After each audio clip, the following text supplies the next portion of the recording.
Stop using sunscreen. तुम्ही अगदी बरोबर ऐकताय की आजकालच्या स्किन केअर रुटीनमध्ये त्वचेची काळजी घ्या म्हणून जे सांगतात तर त्याच्यामध्ये ऑलमोस्ट प्रत्येक जण सनस्क्रीन लावण्यासाठी सांगत आहे. म्हणजे पहिले फेस वॉश करा, मग टोनर लावा आणि मग मॉइश्चरायझर लावून सनस्क्रीन लावा असं सगळेजण सांगतायत. पण हे खरंच गरजेचं आहे का? तर नाही.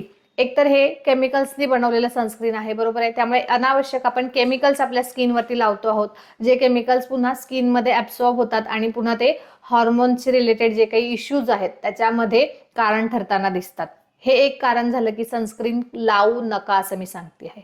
आणि दुसरं सगळ्यात खूप महत्त्वाचं म्हणजे आजकाल व्हिटॅमिन डी डेफिशियन्सी खूप जास्ती प्रमाणात आढळते आहे आणि त्याचं एक कारण हे सनस्क्रीन सुद्धा आहे. एकतर आपण उन्हात बाहेर पडत नाही, पहिली गोष्ट. आणि ज्याही वेळेला आपण उन्हात बाहेर पडतो तर त्यावेळेला हे सनस्क्रीन सगळीकडे थापून म्हणजे चेहऱ्याला, हातांना जो जो पार्ट आपला ओपन आहे शरीराचा तिथे तिथे हे सनस्क्रीन लावतो, बरोबर आहे. आणि त्यामुळे हे जे एक्सपोजर आपल्याला भेटलं पाहिजे, जो व्हिटॅमिन डीचा खूप मोठा सोर्स आहे ते आपल्याला मिळत नाही आणि त्यामुळे मग व्हिटॅमिन डी डेफिशियन्सी होते आणि मग आपण घरात बसून व्हिटॅमिन डीच्या सप्लिमेंट्स, गोळ्या, ज्या की पुन्हा एकदा केमिकल फॉर्म्समध्येच आहेत. कारण नॅचरली आपल्याला जे व्हिटॅमिन मिळतं, व्हिटॅमिन डी मिळतं, ते आपल्याला फक्त सूर्यापासून मिळतं.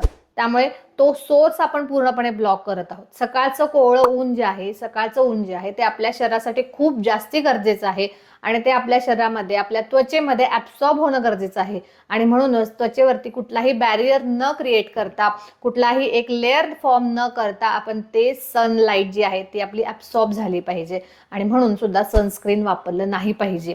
जर का व्हिटॅमिन डी आपल्या शरीरामध्ये कमी पडत असेल तर त्याचा मेंटल हेल्थवर सुद्धा खूप जास्ती परिणाम होताना दिसतो.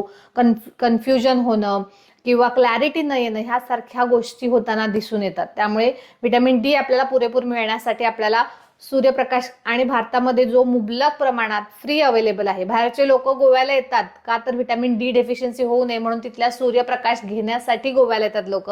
आणि आपल्याकडे इतका मुबलक प्रमाणात हा सूर्यप्रकाश असताना सुद्धा आपण सनस्क्रीन लावून तो ब्लॉक करतो आणि आपल्या शरीरापर्यंत, आपल्या स्किनपर्यंत तो पोहोचू देत नाही आणि वरून प्लस केमिकल्स सुद्धा जातात जे की हॉर्मोनल डिस्टर्बन्ससाठी कारणीभूत ठरतात. त्यामुळे आजपासून सनस्क्रीन बॅन करा.